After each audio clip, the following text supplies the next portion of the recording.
Neste vídeo nós vamos tratar sobre as bodas do Cordeiro. Você já ouviu falar sobre isto? Sabe a que se refere? Quem vai participar? Aonde vai acontecer as bodas do Cordeiro? Pois bem, após o Tribunal de Cristo, que é o evento onde Cristo recompensa os salvos pelo trabalho feito a Ele em sua ausência aqui na terra, e perto do final dos 7 anos da tribulação acontecerá as bodas do Cordeiro, onde a esposa do Senhor se preparou para reinar com Ele. Nós, crentes, hoje, que formamos a verdadeira igreja, somos a futura noiva e esposa do noivo. Ele nos ama e nos apresentará ao universo. Como sua esposa, temos um novo relacionamento de dignidade e também coadministração ou coadministraremos no reino com Cristo. Leia Apocalipse capítulo 19, versículos 7 a 9. Seremos a esposa de Cristo por toda a eternidade. Leia sobre isso em 2 Coríntios capítulo 11, versículo 2, Efésios capítulo 5, do versículo 22 ao 32.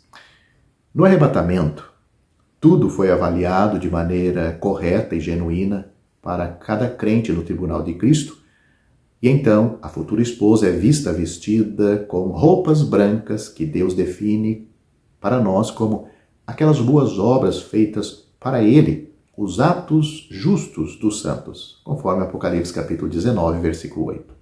Há muitos que são chamados para a ceia das bodas, que obviamente não são a noiva nem o esposo.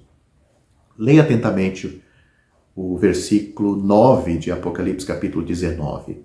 Eles são os amigos do noivo, como está registrado em João capítulo 3, versículo 29, da família no céu e na terra.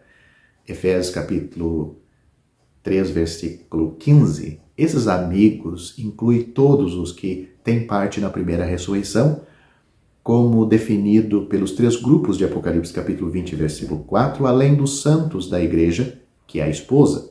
Portanto, esses amigos são os crentes do Antigo Testamento e os mártires da tribulação. Nossas recompensas ou galardões são dados quando Cristo aparece. Lucas capítulo 19, do versículo 15 ao 17, 2 Timóteo capítulo 4, versículo 8 e Apocalipse capítulo 22, versículo 12. A aparição de Cristo à terra com os seus santos termina o tempo da tribulação, como nós temos registrado em Apocalipse capítulo 19, versículos 11 a 17. Vamos fazer uma observação agora. Em nenhum lugar da Bíblia diz como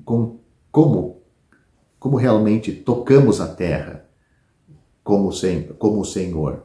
Somos observadores de sua batalha com seus inimigos. Então reinaremos com ele sobre a terra. Ou seja, nenhuma passagem na Bíblia diz que os salvos desta era da igreja, quando Cristo vem para reinar, vai pisar aqui na terra, literalmente. Mas tudo indica que estaremos sob a terra, nos ares, e vamos ajudar nesta administração no reino milenar desta forma. O apóstolo Pedro falou aos religiosos, mas não salvos da sua época, e que vale para todas as épocas, que fora de Cristo não há salvação.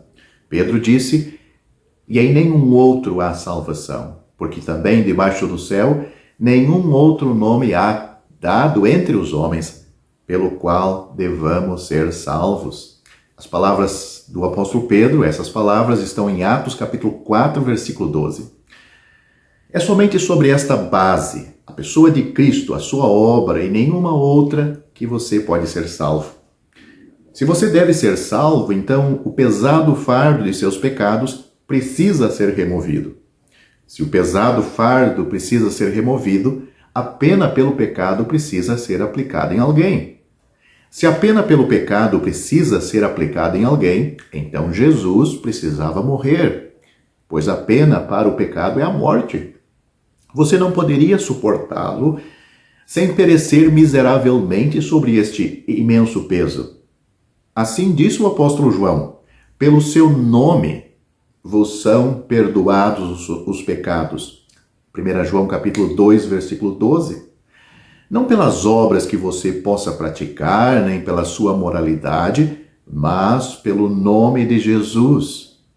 A resposta não poderia ser mais simples.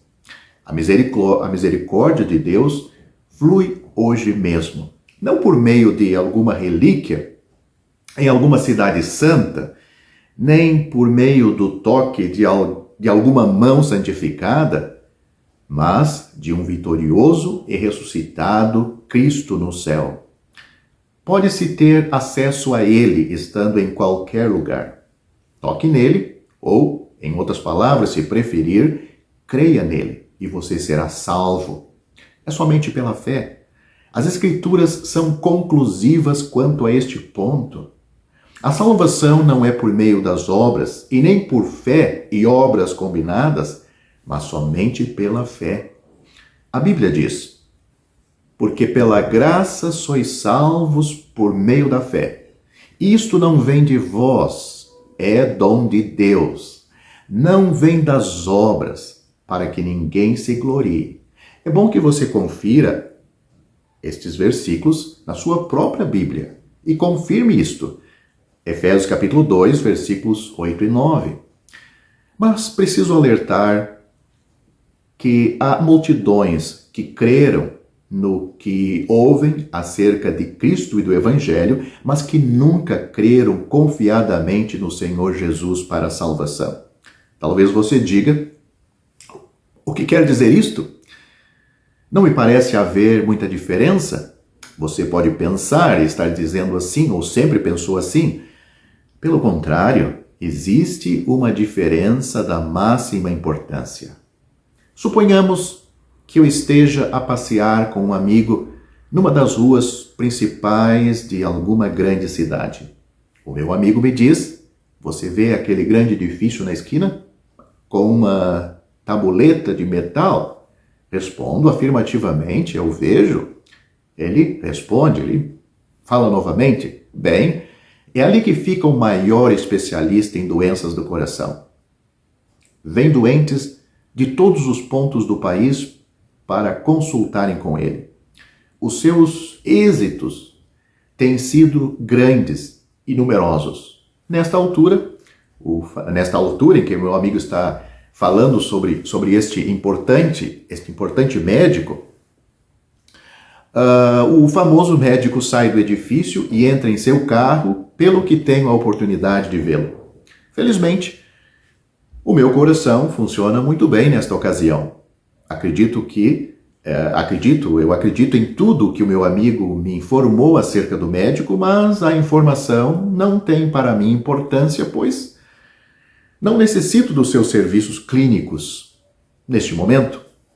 Mas suponhamos, porém, que poucas semanas depois desta conversa, eu adoeça de repente, com forte crise cardíaca.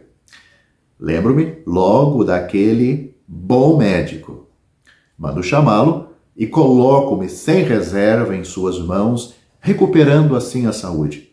Agora, já conheço o médico, conheço a sua perícia, e quando falo dele, é com ânimo, pois estou grato por aquilo que ele fez por mim. Em resumo, entreguei meu caso ao médico e descansei confiando em sua sabedoria e capacidade. Enquanto que antes apenas acreditava no que ouvira acerca dele, quando meu amigo falou sobre ele. Esta é a única resposta sensata. Entendeu a diferença em você crer no que acerca de Cristo e crer nele como seu Salvador pessoal? É algo pessoal em que você se compromete com a sua alma. Ele é seu Salvador.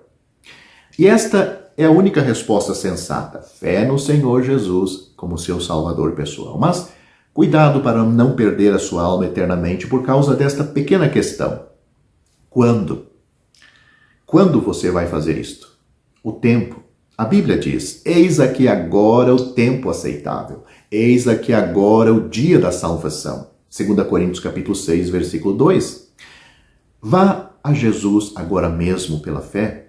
Portanto, se como pecador perdido aos olhos de Deus, tiver crido de todo o coração, tiver aceitado o Senhor Jesus como tendo sofrido na cruz por todos os pecados cometidos por você e tendo ressuscitado para a sua justificação, então o Cristo na glória é aquele em quem você está agora firme e seguro. Você está nos ombros do bom pastor e ele nunca o deixará de assim conduzir até que o tenha introduzido no lar celestial. Se assim verdadeiramente creu, você já foi feito membro do corpo de Cristo, a igreja verdadeira, ligado ao seu Senhor pelo Espírito Santo.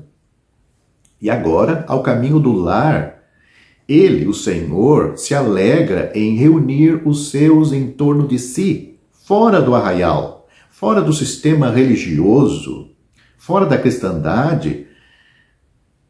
Ele reúne os seus em torno de si, ao seu nome exclusivamente, até que volte, para levar-nos todos a este lar, para estarmos com ele e sermos semelhantes a ele, por todo sempre, na glória, para o seu eterno louvor.